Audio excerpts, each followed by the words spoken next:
really concerned about the Miami Dolphins going into this Kansas City Chiefs game. And I've talked to a lot of people who are really confident that the Dolphins are going to be able to win this game. They look at Kansas City's offense and they say, man, the offensive line isn't great. These receivers can't be trusted. And that's understandable. But the two main reasons why Kansas City shouldn't be doubted in this game is because, for one, you still have that man Patrick Mahomes at quarterback, and two, you got Andy Reid, one of the best offensive minds in the history of this game.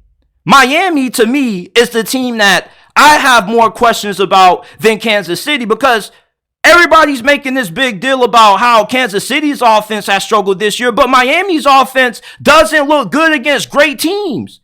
Like, they put 70 on the Denver Broncos, but they can't do the same thing anytime they go up against an elite defense. Their best performance offensively this year was against the Dallas Cowboys, against the Buffalo Bills. They didn't get a single first down in the second half until their final drive, which Tua threw the ball away. For Miami to win this game, they need to be a physical football team, which is something that this team lacks. They don't have physicality. And they also have been beat the hell up front on both sides of the football. Their offensive line is banged up. Their defensive line is down there. 3 top pass rushers, Bradley Chubb, Jalen Phillips. Hell, you just have to go on the street and sign Justin Houston not too long ago. So with how beat up Miami is, that's going to be really key for Kansas City. You got to be able to take advantage of the injuries that Miami is dealing with up front. And offensively, for some reason, this offense just doesn't look good when they're going up against great teams. And this isn't the first time these two teams has matched up against each other. They played earlier this season internationally, and the Chiefs came away with the win because Miami's offense struggled in this game. And they also struggled against the Philadelphia Eagles and the Buffalo Bills twice. This isn't an offense that performs as well as what they look on paper. When you look at this offense on paper, you see Jalen Waddle, who should be healthy enough to play in this game. You see Tyreek Hill. You see Devon A-Chain, Raheem Mostert. Then you say to yourself, like, they got enough talent that they should be able to put up 27, maybe 30 points on this Chiefs defense. And I would agree with that. But what you see on paper with the Dolphins isn't the same product that you get on the field. This offense has underperformed drastically. And with how cold this game is going to be and how big of a factor the win is going to be, it's really pivotal for Miami to get that rushing attack going. Again, that run game is really good. We know that Raheem Mostert has 20 touchdowns on the season. Devon A-Chain has been one of the best rookie backs in the league. The problem with Miami isn't the fact that they can't run the football, because they are a really good running team. It's just that for some odd reason, Mike McDaniels in the second half of the game just says, fuck the run. We're just going to air it out. And that's the huge problem for Miami. For them to win this game, you would like to see more commitment, more dedication to the rushing attack, because you definitely can move the ball on Kansas City's defense. All right, nobody's denying that. But are you going to be able to get points in the red zone? That's my question. That's where the rushing attack comes into play. And you need to take some pressure off of Tua. He isn't one of those quarterbacks that's going to be able to carry you to a win. You see, anytime the Dolphins get put in a situation when they need Tua Tagovailoa to step up and come through, when the lights are the brightest and palms are sweaty and chests get tight, this dude falls every single time, and he doesn't have the strongest arm. And when you're playing in conditions like this, having a quarterback like Tua kind of can be a little bit of a disadvantage, but it doesn't have to be, as long as you can play balanced. You see, Kansas City, we know that they don't have anybody that can be trusted at wide receiver. I mean, you got J.R. Toney, for crying out loud. Kadarius Toney is the NFL's equivalent to J.R. Smith. Like, this dude just kind of lacks situational awareness, and he's a pretty good player talent-wise, but he doesn't really perform up to the level of talent that he has. You got MVS, who dropped so many wide-open touchdowns, and Travis Kelce has regressed at a really concerning level. Kansas City, the best way they're going to be able to move the ball is the same way you're going to have a chance at moving the football offensively, and that's by running the ball. The team who can have more success and who is more committed to the run game is going to be the team that sustains drives offensively. Miami's defense, despite the injuries that they've been dealing with on the front seven, is still pretty good, especially when you look at the talent that they have on that back end with Jalen Ramsey and Javon Holland. Kansas City, I still trust Patrick Mahomes in this game. I still believe that he's going to be able to move the ball effectively for Kansas City, but how many points are they going to be able to get? That's TBD. Miami, with Tua and Tyreek Hill and Jalen Waddle, you would think that this offense should be able to get those big explosive plays, right? But you see with this weather, how many of those big plays downfield are you going to be able to generate? A lot of Miami's offense is predicated off Tua getting the ball out fast, getting him in rhythm, and getting the ball out to Tyreek Hill and Jalen Waddle so they can make things happen after the catch. Kansas City, though, they're one of the more better tackling teams in the National Football League.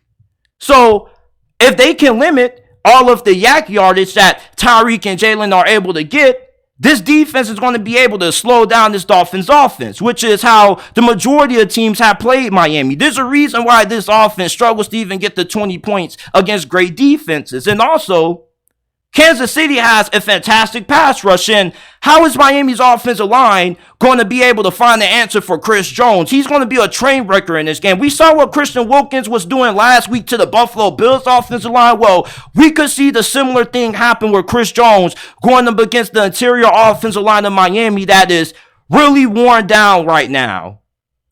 Miami, they're going to have to get out on the edge. This is going to have to become a perimeter game for them. Kansas City, with Isaiah Pacheco, this dude is really physical. So they're going to be able to run the football up Miami's throats with how good Isaiah Pacheco is and how physical and tough he is as a runner. And Kansas City's offensive line hasn't been that great.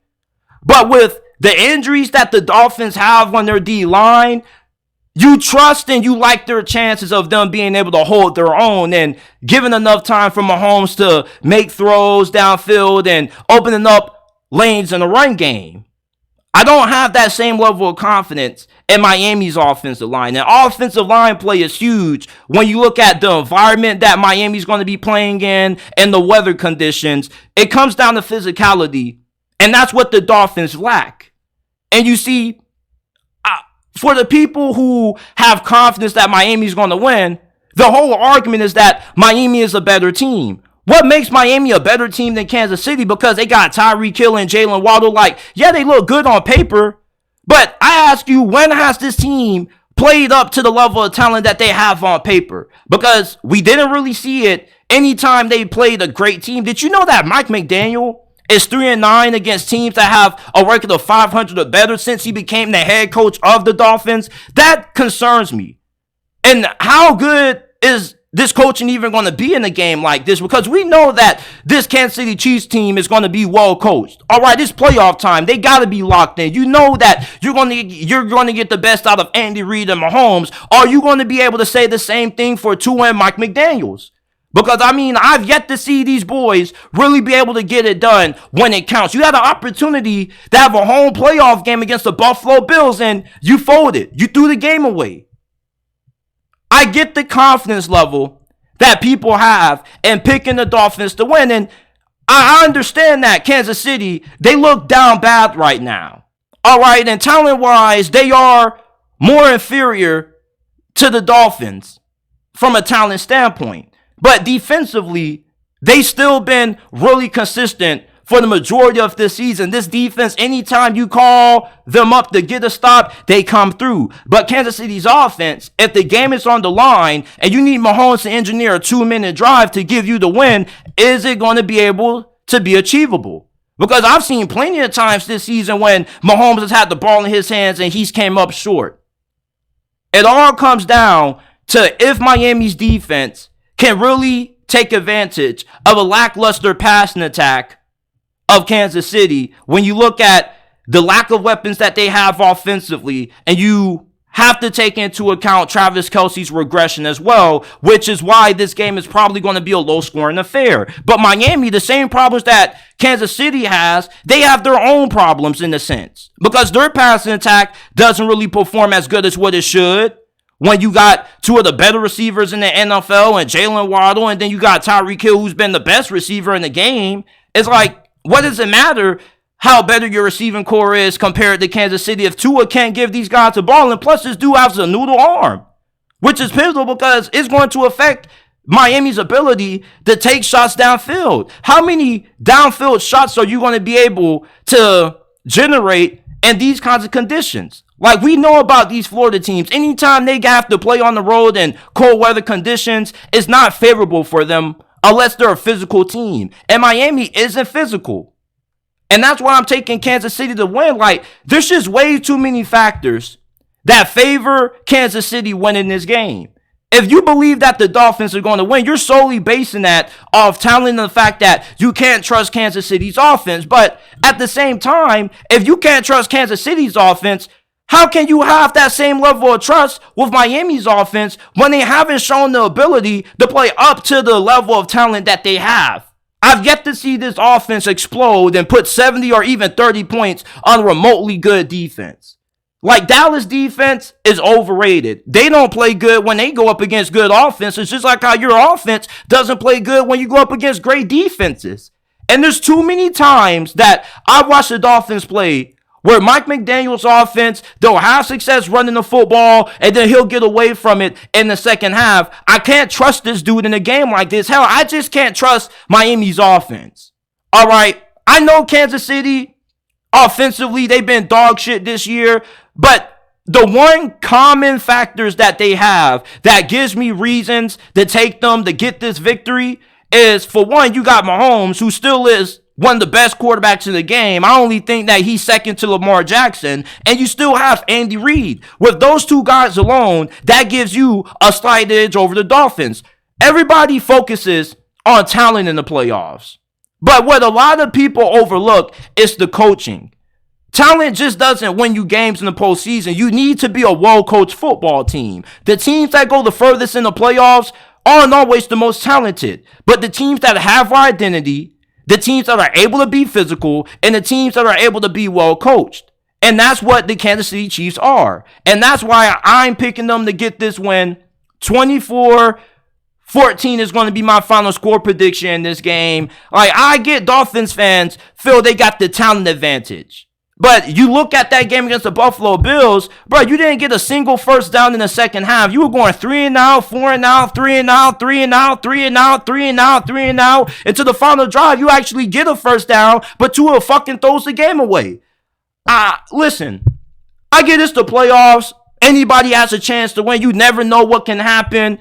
But if there was a game that I've ever had a 10 out of 10 confidence level about, it's definitely this one. I could see Miami winning this thing, but it's just so many factors that just favor Kansas City. Home field, you got the Dolphins offense that's beat up front. Your strength is on your D-line, and you got a pretty serviceable secondary. Like, it doesn't matter if they got Tyreek Hill and Jalen Waddle if Tua can't get the ball to him.